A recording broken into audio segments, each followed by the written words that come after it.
नमस्कार, आप देख रहे हैं भारत एक्सप्रेस का डिजिटल प्लेटफॉर्म और मैं हूं आपके साथ आंचल मित्तल।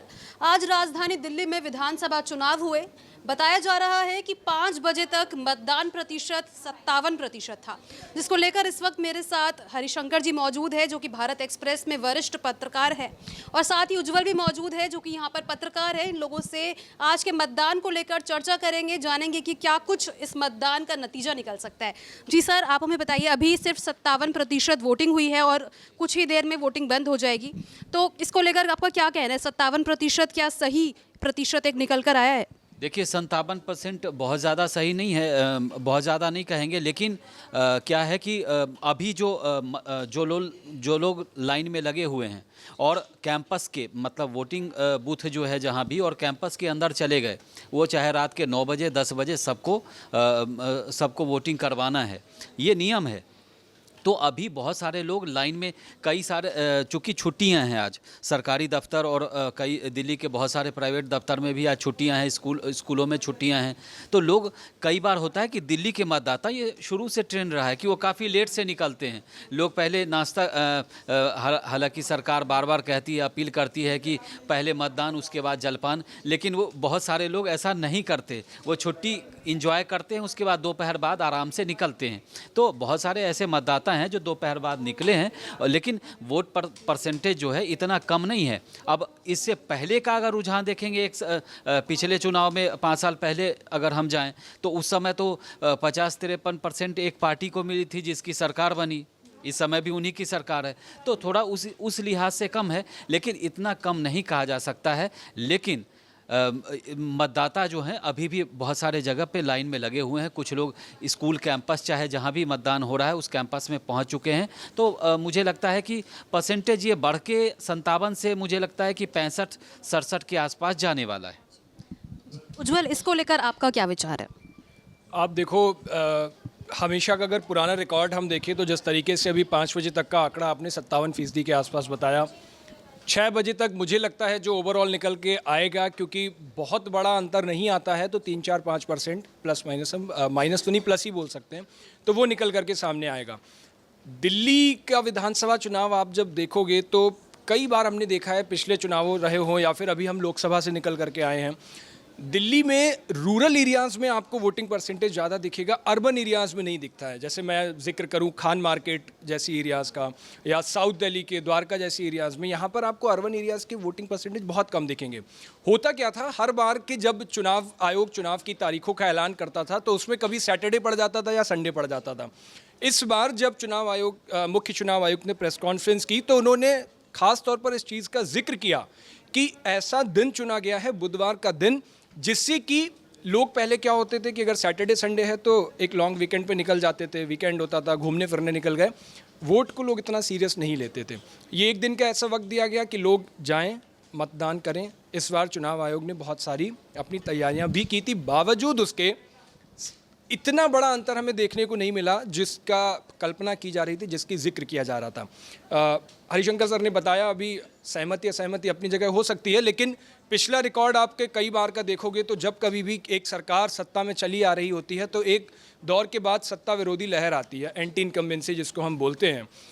जब कभी भी वोटिंग परसेंट अगर कम होगा, मतदाता सुस्त होगा, बाहर नहीं निकलेगा, तो बहुत चांसेस होते हैं उस सरकार के रिपीट होने के। जब कभी बहुत बम्पर वोटिंग होती है तो बहुत चांसेस होते हैं चेंज के, फेरबदल के।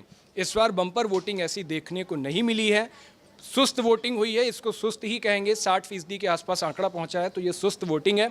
और हो सकता है अरविंद केजरीवाल के लिए ये खबर थोड़ी पॉजिटिव हो। और मैं बार बार कहता हूं, अरविंद केजरीवाल अपने पॉलिटिकल करियर का सबसे मुश्किल चुनाव इस बार का लड़ रहे हैं, क्योंकि पिछले कई चुनाव वो लड़ते रहे, उनके लिए एक्सपेरिमेंट की तरीके से था, चाहे वो गोवा के चुनाव हो, गुजरात के चुनाव हो, हाल में जम्मू कश्मीर में उनका एक अभी चुनाव हुआ था जम्मू कश्मीर में, तो एक उनका विधायक बना है।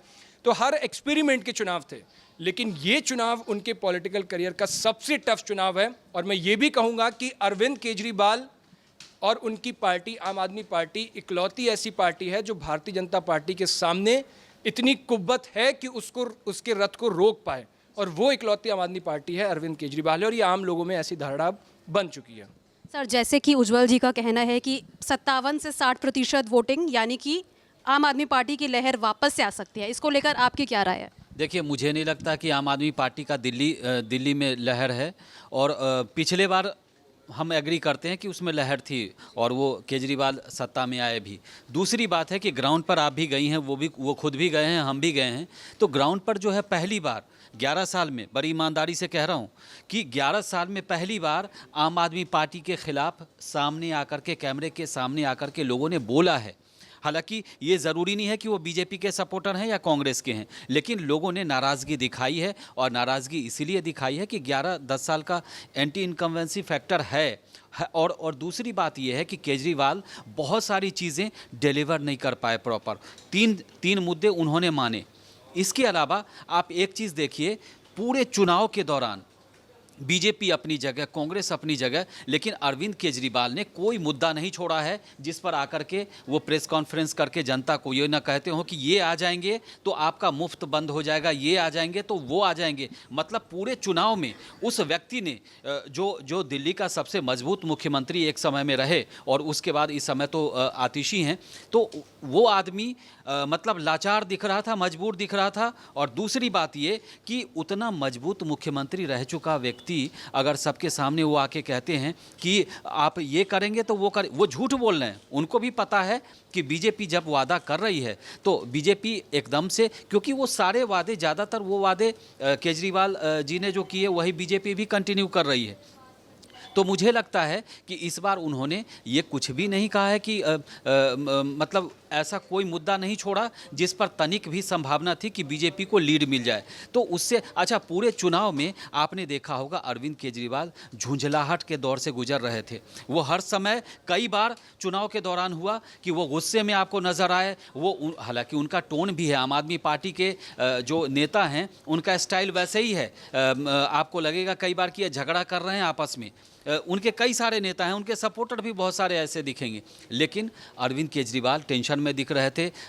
मनीष सिसोदिया, उनके चेहरे की हवाइयाँ उड़ी हुई थी, क्योंकि जहाँ से वो चुनाव लड़ रहे हैं, हालांकि वो इलाका बहुत सारे, उसमें एक पार्ट मुस्लिम बहुल मुस्लिम लोगों का भी इलाका है, तो उसका कितना फ़ायदा होगा वो अलग मसला है। लेकिन कांग्रेस ने एक बड़े मजबूत कैंडिडेट को वहाँ से टिकट दिया, फरहाद सूरी को। वो वहाँ के लोकल हैं और उस इलाके में आप देख लीजिए कि मनीष सिसोदिया जहाँ से चुनाव लड़ रहे हैं वहाँ पर बाहरी का मुद्दा इस बार उठा है। एक सीट वो छोड़ करके वहाँ से गए, वहाँ अवध ओझा आ गए। अवध ओझा की खुद सीट फंसी हुई है। इसके अलावा नई दिल्ली की बात करेंगे तो वहाँ पर अरविंद केजरीवाल के लिए आसान नहीं है जीतना, क्योंकि बीजेपी ने परवेश वर्मा को दिया। परवेश वर्मा लगातार टक्कर दे रहे हैं और अरविंद केजरीवाल को उन्हीं के मुद्दे पर घेर रहे हैं। आज सुबह उन्होंने यमुना किनारे की तस्वीर डाली और उसके अलावा जो दूसरे हैं संदीप दीक्षित हैं,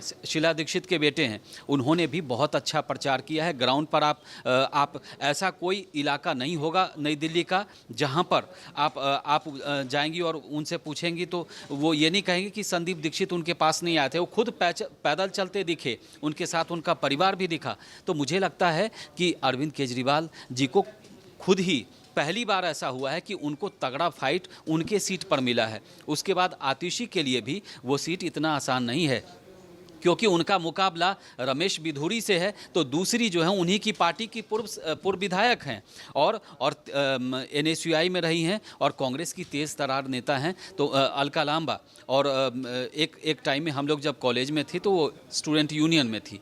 तो मुझे लगता है कि इस बार मुकाबला बहुत टफ है और कई सारे सीटों पर आपको बता दूं कि इनके जो मंत्री हैं वो हारने की स्थिति में हैं। और हम इसीलिए कह रहे हैं कि वहाँ पर इस बार बीजेपी ने एक विशेष रणनीति बनाई है। एक और दिलचस्प बात आपको बता रहा हूँ, नई दिल्ली का इलाका, वहाँ पर मंत्री के APS PS बहुत सारे रहते हैं। वहाँ पे ज़्यादातर VVIP हैं जो बड़े सरकारी अधिकारी हैं। अच्छा, मंत्रालय के जितने लोग थे, उसके अलावा जो सरकारी कर्मचारी हैं मंत्रालय से जुड़े हुए, सबको कहा गया और सब लोग अपना वोट डाल के आए प्रॉपर। और उन लोगों ने भी कहीं ना कहीं क्योंकि सरकार से जुड़े हुए हैं आप, तो अपनी चीज़ तो ईमानदारी से कर ही सकते हैं, ये हमारा राइट है। तो बहुत सारे लोग वहाँ मंत्रालय के उन लोगों से कहा गया कि आप अपना वोट डालिए।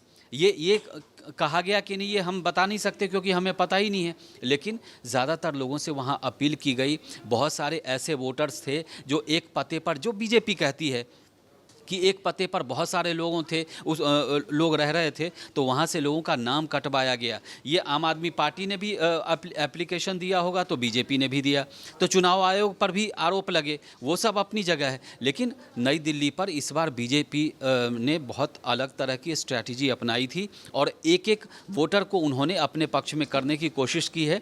इसीलिए अरविंद केजरीवाल जी के लिए वहाँ जीतना बड़ा टफ लग रहा है इस बार जी। इस बार ज़मीनी स्तर पर लोगों की नाराज़गी कहीं ना कहीं आम आदमी पार्टी के खिलाफ देखी गई थी। क्या लगता है इसका चुनाव पर कितना असर देखने को मिलेगा? क्या वो एंटी इनकम्बेंसी वाला जो फैक्टर है वो कुछ और रहेगा या फिर ये?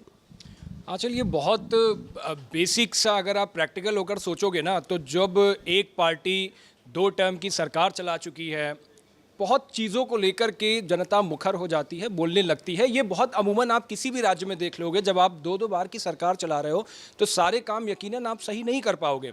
लेकिन बावजूद उसके आज जब आप देखोगे, मैं तो कुंभ से आने के बाद पिछले 1 हफ्ते से हूँ दिल्ली में, मैंने देखा है कई जगहों पर, आज भी आप देखोगे चुनाव आयोग की तरफ से जो पोलिंग सेंटर बनाए गए हैं वो कहाँ बने हुए हैं? अधिकतर दिल्ली के उन सरकारी स्कूलों में बने हुए हैं जो आम आदमी पार्टी की सरकार में आने के बाद वो स्कूल बने हुए थे।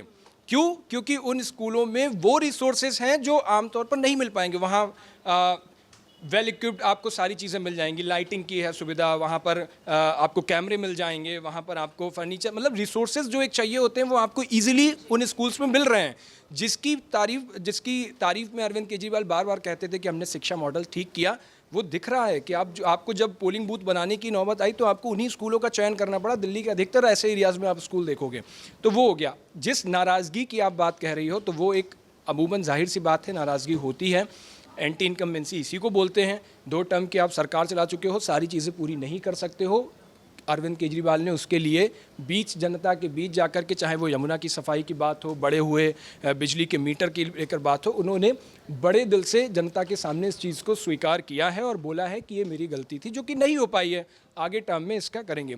एक चीज़ मैं और आपको बताता हूँ, आज के जब आप मतदान के आंकड़ों को देखोगे या इसको एनालिसिस करोगे तो आप देखोगे मुस्लिम एरियाज़ में वोटिंग बम्पर हुई है। सीलमपुर के इलाका हो, नजफगढ़ का, शाहीन बाग के आसपास का। अब मुस्लिम वोटर्स के अगर आप रुख भांपोगे तो मुस्लिम वोटर्स कैसे मतदान करता है, जो अभी तक का ट्रैक रिकॉर्ड है। मैं भविष्यवक्ता तो हूँ नहीं, कौन कहाँ वोट डालाया तो ये तो नहीं पता, लेकिन पिछला ट्रैक रिकॉर्ड देखोगे तो मुस्लिम वोट वहाँ सबसे ज़्यादा जाता है जहाँ उसे ये लगता है कि ये पार्टी बीजेपी से कड़ी टक्कर ले सकती है, बीजेपी को हरा देगी। उसमें आप कह दो कांग्रेस, उसमें आप आम आदमी पार्टी, उसमें आप ओवैसी की पार्टी, ये सारे फैक्टर अलग हैं। बस वो ये देखती है कि बीजेपी को कौन हरा सकता है। उस फैक्टर के लिहाज से मुझे लगता है कि आम आदमी पार्टी इन इलाकों में 21 साबित हो सकती है, क्योंकि ये बात आम जनता तक पहुंच गई है कि बीजेपी से अगर कोई कड़ी टक्कर ले सकता है तो वो आम आदमी पार्टी है। मोदी के सामने बड़ा चेहरा है, पूरे इंटरनेशनल फेस है, मोदी के सामने कोई खड़े होकर मुखर होकर अपनी आवाज़ बुलंद कर सकता है तो वो अरविंद केजरीवाल हैं। पिछले दिनों आपने देखा अरविंद केजरीवाल जब बोलते हैं उसके पलटवार में बीजेपी के शीर्ष नेतृत्व को उतरना पड़ता है, चाहे वो आरएसएस प्रमुख को लिखी हुई चिट्ठी हो, चाहे वो उनका एक शिगुफा हो कि योगी आदित्यनाथ को अब मुख्यमंत्री के पद से हटा दिया जाएगा। गृह मंत्री अमित शाह को आके इस चीज़ का पलटवार करना पड़ा, उनको बोलना पड़ा। तो अरविंद केजरीवाल सियासत के मजे हुए खिलाड़ी हो गए। अरविंद केजरीवाल के लिए सत्ता चलाना, राजनीति करना नया खेल नहीं है, वो इसमें माहिर हो गए हैं और 2 टर्म की सरकार वो इसीलिए चला पाए हैं। बीजेपी धन और बल दोनों चीज़ों से मजबूत है, उसके पास पैसा भी है, उसके पास पावर भी है। पावर मैं इस वजह से कह रहा हूँ, उसके पास अपने खुद के कार्यकर्ता हैं, उसके पास आरएसएस का पूरा सपोर्ट है, उसके पास एबीवीपी का सपोर्ट है, स्टूडेंट यूनियन है, उसके पास वीएचपी है, उसके पास बजरंग दल है, छोटी छोटी कई इकाइयाँ बीजेपी के सपोर्ट में काम करती हैं, जो आपको बूथ मतदान वाले दिन तक दिखेंगी और साथ में रहती हैं। कितनी भी छोटी मोटी नाराज़गी हो, लेकिन वो बीजेपी का सपोर्ट करना कभी भी नहीं छोड़ेंगी। अरविंद केजरीवाल के पास अपने कार्यकर्ता हैं जो बीजेपी के कार्यकर्ताओं की तरह ही मुखर कार्यकर्ता हैं। सीलमपुर में और कई जगहों पर आपने देखा होगा जिस तरीके से मनीष सिसोदिया कई जगह पहुंचे, कहा इस घर में रेड कराओ, वहाँ रेड कराओ। क्यों? क्योंकि उनके जो कार्यकर्ताओं की पावर है ना, कांग्रेस में ऐसा नहीं दिखेगा आपको। वो इतना मजबूत होल्ड नहीं है उसके कार्यकर्ताओं की, वो धनबल नहीं है। तो वो आम आदमी पार्टी के पास है और इसीलिए मुकाबला जब कड़ा होता है तभी कोई अनुमान नहीं लगा पा रहा है कि कौन 21 होगा, कौन 19 होगा। हर कोई यही कहेगा, आप कितने भी बड़े पॉलिटिकल पंडित से पूछोगे, कितने भी बड़े पॉलिटिकल एनालिस्ट से पूछोगे, वो यही कहेगा कि दिल्ली में मुकाबला कांटे का है, टक्कर कांटे की है। कोई भी ये बताने को तैयार नहीं होगा कि सीटें आम आदमी पार्टी की ज़्यादा आएंगी या सीटें बीजेपी की ज़्यादा आएगी। इसकी वजह ये है।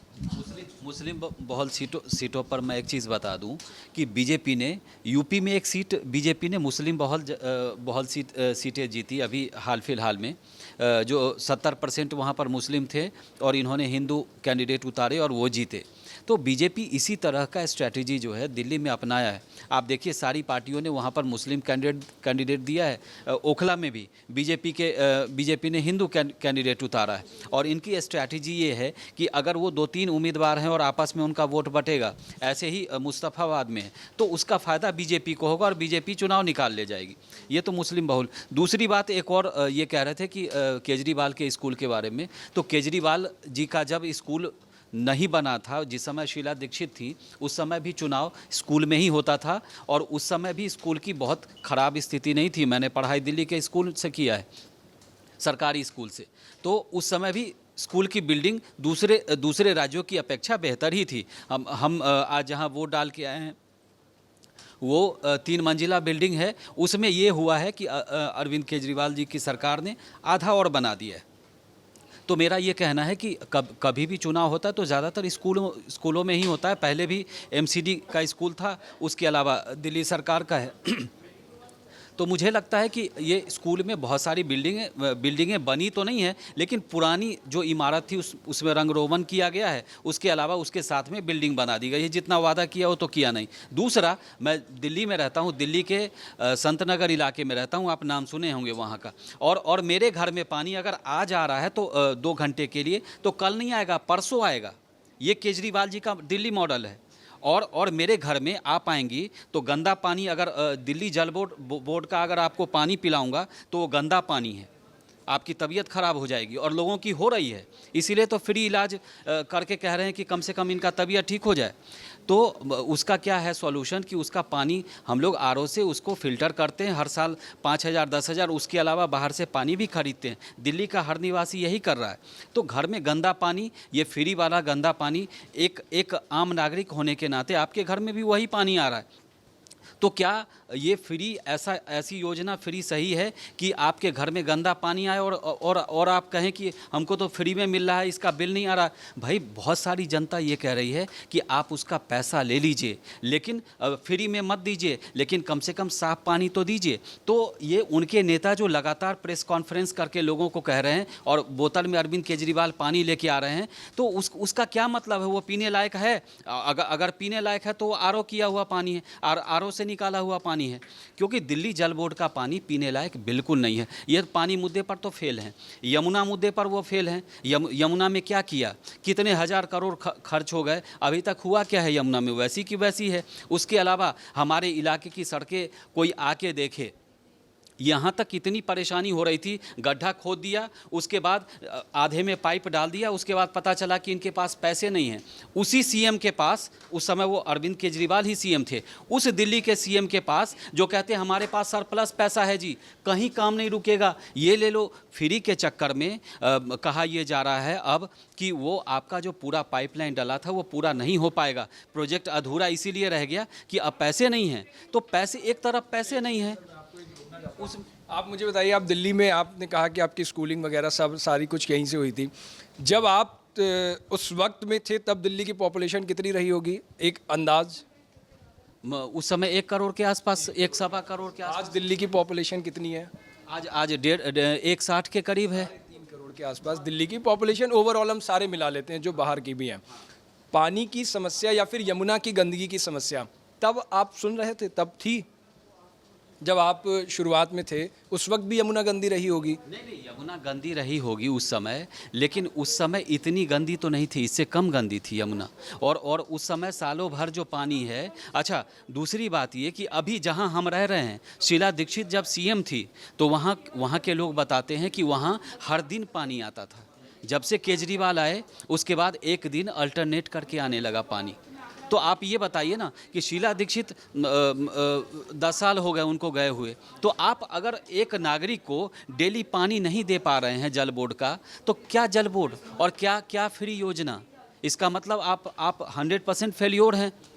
और दिल्ली के ज़्यादातर इलाकों में गंदा पानी ही आ रहा है। आप एक बार आके बहुत सारे इलाकों में हम सीमापुरी में जाके देख लीजिए, लोगों के नलकों से काला पानी आ रहा है, वो न नहाने लायक है न पीने लायक है। तो मेरा ये कहना है कि 10 साल पहले 15 साल पहले क्या हुआ वो मसला नहीं है। आज भी शीला दीक्षित को लोग याद करते हैं और लोग, दिल्ली की जनता कहती है कि उनके टाइम में जो काम हुआ कॉमनवेल्थ से पहले, कॉमनवेल्थ का मामला छोड़ दीजिए, वो घोटाला और ये सब अलग मामला है, वही शीला दीक्षित के खिलाफ अरविंद केजरीवाल पर्चा लेके घूमते थे 550 पन्नों का कि इनके खिलाफ ये घोटाला यो घोटाला, लेकिन एक आरोप वो सिद्ध कर पाए हों और उनके खिलाफ मामला दर्ज कराया हो तो बता दीजिए। तो ये पॉलिटिक्स है, इसमें सब कुछ चलेगा, लेकिन जनता नाराज़ होती है। जनता इसलिए नाराज़ होती है कि आप उसको सही रोड बना के नहीं देते।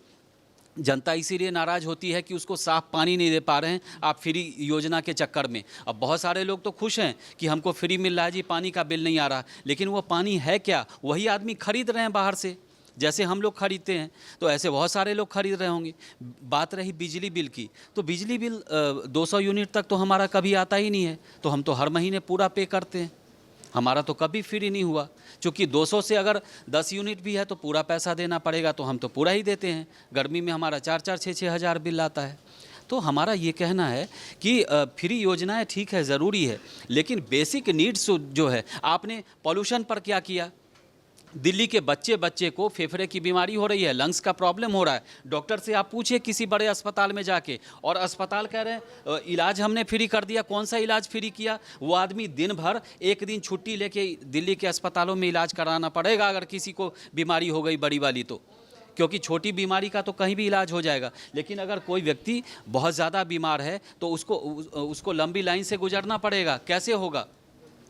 तो एक जो मोदी सरकार की योजना है हेल्थ को लेकर के कि 5 साल का एक फैमिली को दिया जाए, वो ज़्यादा बेटर है।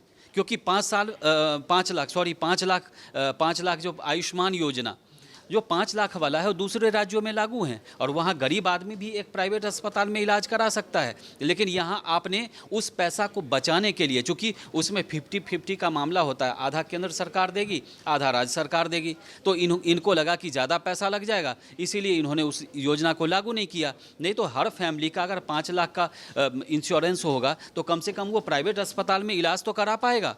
लेकिन यहाँ अरविंद केजरीवाल ने उसको लागू नहीं किया। तो अपनी अपनी पॉलिटिक्स है। ममता बनर्जी ने भी बहुत सारी चीज़ें लागू नहीं की, वैसे ही अरविंद केजरीवाल कर रहे हैं। लेकिन ठीक है, जनता है, जनता जनार्दन, सबको वोट देना, हम भी वोट दे के आए हैं। लेकिन हमारी यही मतलब लोगों से अपील है, अब तो बहुत कम समय बचा होगा, कि आप समय निकल गया, लोगों ने वोट ठीक ठाक किया है, और बदलाव तो नियति है। आज केजरीवाल हैं तो ये परमानेंट नहीं है, हो सकता है कि इसी बार बदल जाएं, हो सकता है बीजेपी आ जाए, या बीजेपी ना आए, केजरीवाल ही कंटिन्यू करें। लेकिन केजरीवाल इतना काम नहीं किया जितना डंका बजाया गया कि स्कूल में चमत्कार हो गया। हमारे टाइम में भी जब शीला जी दिल्ली की मुख्यमंत्री थी, उस समय में भी स्कूल में बहुत अच्छी पढ़ाई थी, हम दावे से कह रहे हैं। और उस समय टीचर जो है अगर 6 क्लास 7 क्लास 8 क्लास है तो वो प्रॉपर पढ़ा के जाते थे। ऐसा नहीं है कि अभी चमत्कार हो रहा है, उस समय भी पढ़ाई अच्छी थी दिल्ली की। दिल्ली में मतदान हो चुका है, कांटे की टक्कर दोनों पार्टियों के बीच देखने को मिल रही है। अब देखना ये होगा कि कौन किस पर भारी पड़ेगा। इस वीडियो में फिलहाल इतना ही। आपकी जो भी राय है हमारे साथ कमेंट बॉक्स में ज़रूर शेयर करें।